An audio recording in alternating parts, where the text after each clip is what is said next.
What's up, Star Wars fans? It's X-Wing, and Vanity Fair has came and just dropped a massive article regarding all things television Star Wars coming soon. So stick around. We're going to talk about it.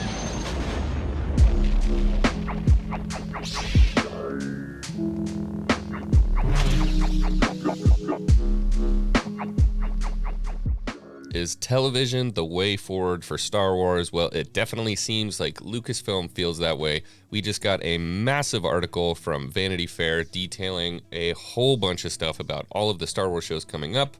There's a fleet of shows coming out from Lucasfilm that are going to be on Disney+.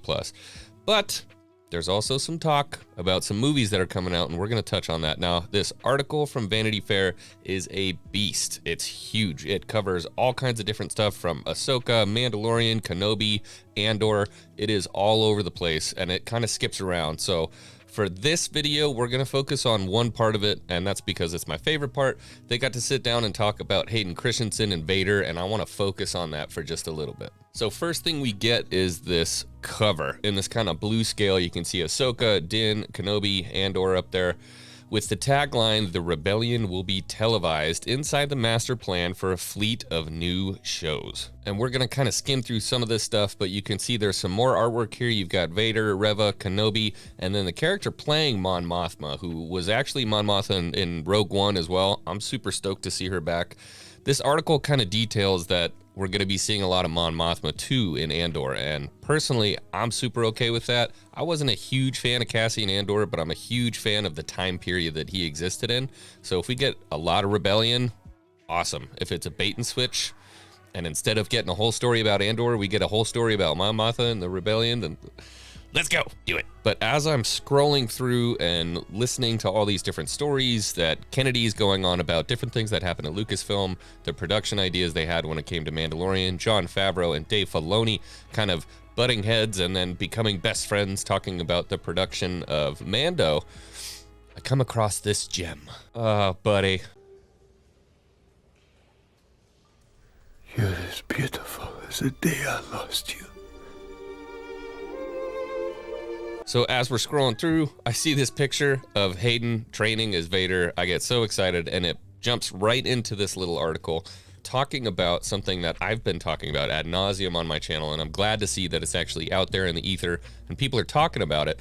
The use of legacy characters in these shows.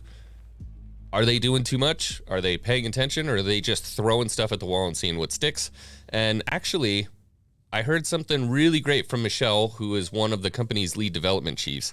And this is quotations. "We have these what if conversations 24/7. We could have this character or feature that ship, but at the end of the day, we really need to keep it pure about why."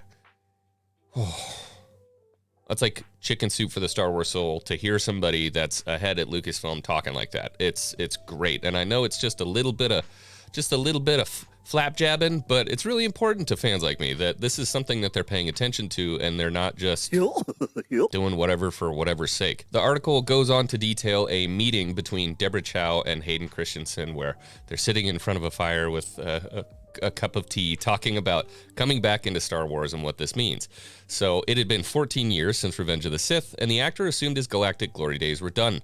He was happy to be wrong. "This is a character that has come to define my life in so many ways," he says. "I was originally hired to play a very specific portion of this person's life. Most of my work was with Anakin, and now I get to come back and explore the character of Darth Vader." Let's go.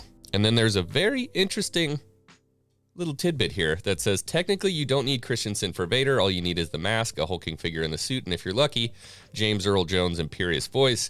But you do need Christensen to show the audience the hot-headed but compassionate man who was lost when Anakin Skywalker became Vader. You're as beautiful as the day I lost you. Flashback this. Sounds like we're going to get some Anakin and Obi-Wan. Yes! Hayden goes on to say, "A lot of my conversations with Deborah were about wanting to convey this feeling of strength, but also coupled with imprisonment. There is this power and vulnerability, and I think that's an interesting space to explore." Let's go. It looks like they're really finally taking Vader kind of seriously when it comes to the dynamic aspect of his relationship with himself. I mean, this is a tough time to be Anakin Skywalker, man. I mean, you're pissed off, you're burnt up, all your limbs are gone, your wife's dead, you're in a suit with needles poking you all the time, and your boss is a total dickhead. I think it's something worth exploring. Then right at the end of the article, or at least this section of the article, when I tell you this thing is a beast, it goes on and it goes on and it goes on and it goes on.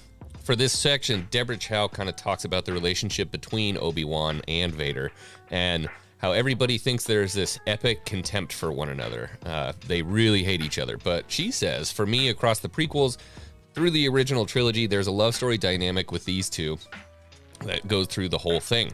I felt like it was quite hard not to include the person who left Kenobi in such anguish in the series.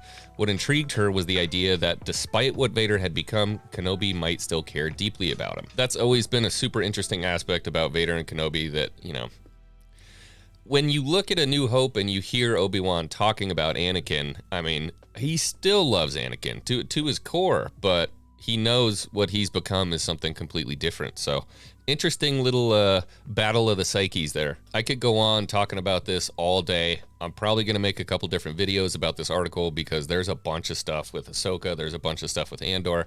A lot of things to talk about, but I just wanted to hop in and talk about this because I feel like, A, it's one of my favorite times in Star Wars, period, and B, Kenobi's right around the corner. So I don't know. I keep going like this about the show. I'm not 100% sure how to feel, but we'll see when it drops. All right, everybody. Commander X-Wing signing off. May the Force be with you always.